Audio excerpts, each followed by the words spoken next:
अस्सलामुअलैकुम सामीन। 25 रबीउल आखिर और 10 नवंबर है।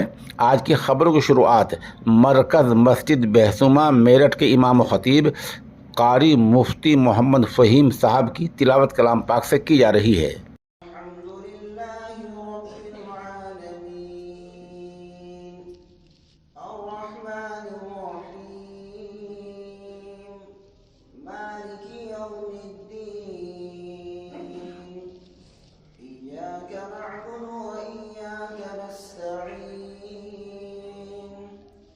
اهدنا الصراط المستقيم صراط الذين أنعمت عليهم غير المغضوب عليهم ولا الضالين.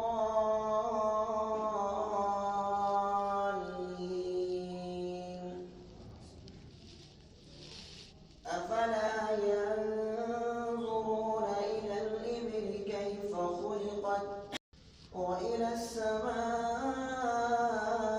كيف رفعت وإلى الجبال كيف نصبت وإلى الأرض كيف سطحت فذكر إنما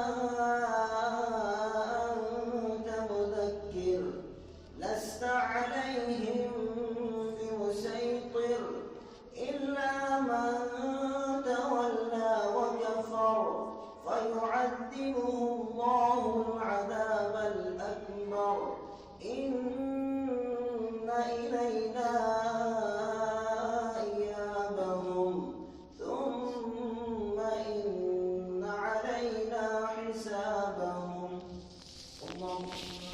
والتين والزيتون وطور سينين وهذا البلد الأمين لقد خلقنا الإنسان في أحسن تقويم ثم رددناه أسفل سافلين إلا الذين آمنوا وعملوا الصالحات فلهم أجر غير ممنون فما يكذبك بعد بالدين